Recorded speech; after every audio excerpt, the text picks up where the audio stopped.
قرآن میں سب سے زیادہ امید دلانے والی آیات اور رحمت والی آیات یہ ہے کہ یا عبادی الذین اسرفوا علی انفسہم لا تقنطوا من رحمت اللہ، کہ اللہ کے رحمت سے کبھی بھی نا امید نہ ہونا۔ یہ قرآن میں سب سے زیادہ امید دلانے والی آیات ہے کہ اللہ سے کبھی بھی نا امید نہ ہونا۔ لیکن اب حضرت علی کی بات سمجھے۔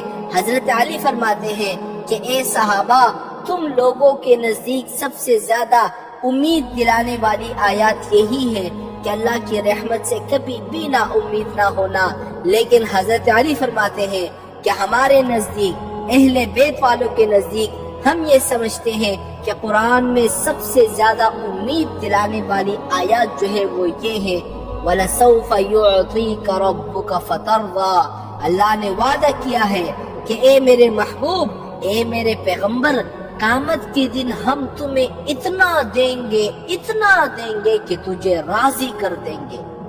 حضرت علی فرماتے ہیں کہ اللہ کا وعدہ سچا ہے۔ وَلَن يَرْضَىٰ مُحَمَّدًا، اور میرا محبوب اس وقت تک راضی نہیں ہوں گے جب ایک ایک امتی کو جہنم سے نہیں نکالیں گے۔ سب کو نکالیں گے تو راضی ہوں گے نا۔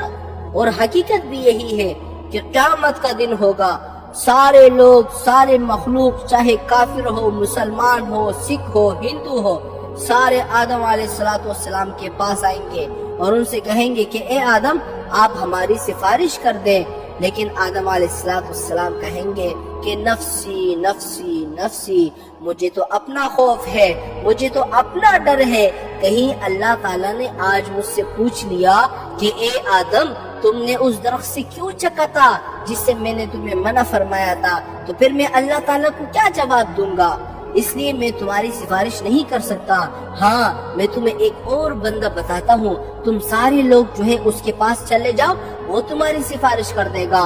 حضرت آدم علیہ السلام سب لوگوں کو حضرت نوح علیہ السلام کے پاس بھیج دیں گے کہ جاؤ نوح کے پاس جاؤ، وہ تمہاری سفارش کر دیں گے۔ نوح علیہ السلام کے پاس ساری قوم آئے گی اور نوح علیہ السلام سے کہیں گی کہ آپ ہماری سفارش کر دیں، لیکن نوح علیہ السلام کہیں گے کہ نفسی نفسی نفسی، میں بھی تمہاری سفارش نہیں کر سکتا۔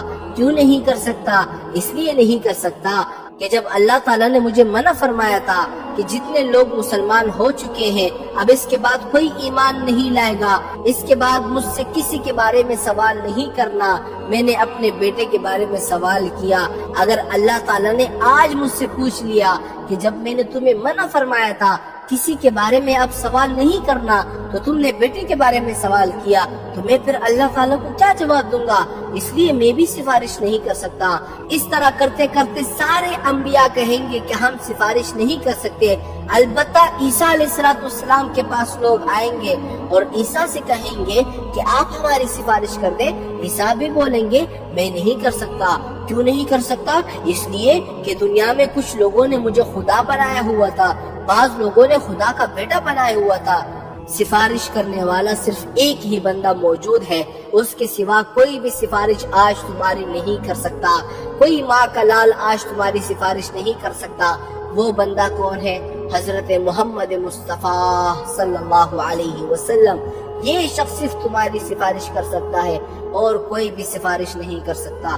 سارے لوگ حضور پاک صلی اللہ علیہ وسلم کے پاس آئیں گے اور حضور پاک صلی اللہ علیہ وسلم سے کہیں گے کہ آپ ہی ہماری سفارش کر دیں۔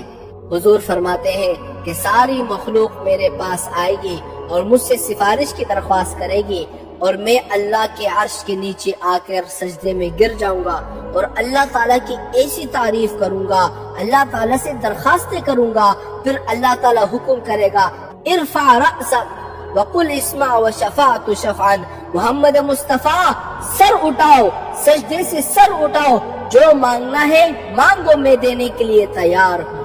اس لیے حضرت علی نے فرمایا نا کہ ہمارے نزدیک سب سے زیادہ امید دلانے والی آیات یہی ہے وَلَسَوْفَ يُعْطِيكَ رَبُّكَ فَتَرْضَىٰ، اللہ نے میرے نبی سے وعدہ کیا ہے کہ قیامت کے دن میں تمہیں اتنا دوں گا کہ تمہیں راضی کر دوں گا اور تم راضی ہو جاؤ گے۔ اور میرا نبی تو اس وقت تک راضی نہیں ہوگا نا کہ جب تک ایک ایک امتی کو جہنم سے نہ نکالے۔